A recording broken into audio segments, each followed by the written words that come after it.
multiple counts of commercial fraud committed as part of a criminal gang. His partner Betim T was also charged. An international arrest warrant was issued.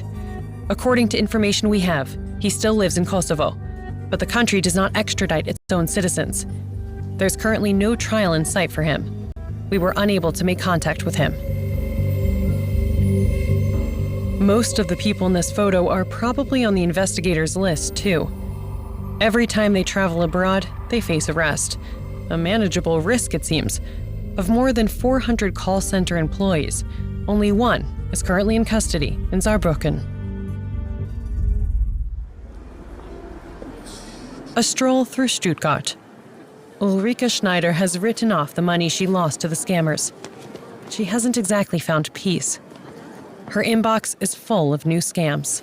I keep getting these advertising emails, although I have never had anything to do with these companies. They probably still have access to the database from back then and use my information. They're telling me I can make the money back again by making new investments. It's unclear who these messages are coming from. It's also unclear how the senders have gotten their hands on Ulrike Schneider's information. And she's not the only one being targeted. There is no way that these knights in shining armor will retrieve any money, because their goal also is just to take money. Investigators are largely in the dark when it comes to this new set of scams, and due to the sheer volume of cases, they're struggling to keep up. A new fraud that's devastating for the victims. What is affected is this sense of control, that I have my life under control, that I can determine what happens in my life. Now it has actually been confirmed that I don't have anything under control, that, on the contrary, everything was taken away, that I gave everything up voluntarily. So we quickly enter into deep feelings of guilt and shame. Neighbors hear about it, my family hears about it. Maybe my wife wants to know, how could you?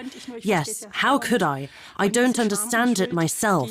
This shame and guilt can lead to severe mental disorders. And Uwe Lehnhoff? Pictured here on the day of his arrest, he will never be tried. His story ended in jail.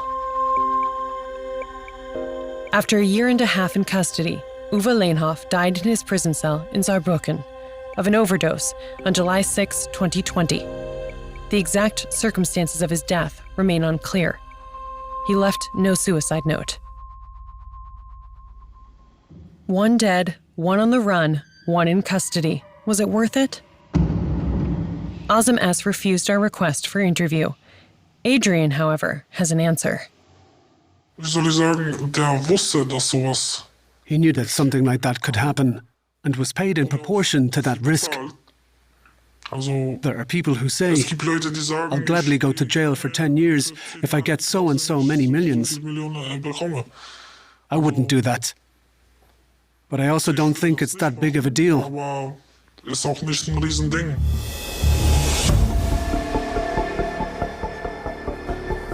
It's a shame. It's sad that it's still operating and people are still losing their money. And of course, at the end of the day, I also worry about the perpetrators. What kind of situation they're in, that they have to accept this work. Adrian has no regrets about working at the call center. You never know what it would be like if things had been different. But I know I would be much worse off than I am now. Would you do it again? If I were in a position where I needed to do it, I would. I was never forced to do anything. Investigators estimate that, to date, cyber fraudsters have caused billions of dollars in losses worldwide. Victims have virtually no chance of getting their money back. It disappears into criminal networks, tax havens, and fraudsters' pockets. We cannot control the world the way we would like to. There is always a certain risk factor. In the end, we simply have to live with risk. Ulrike Schneider and thousands of others wanted more and paid dearly for it.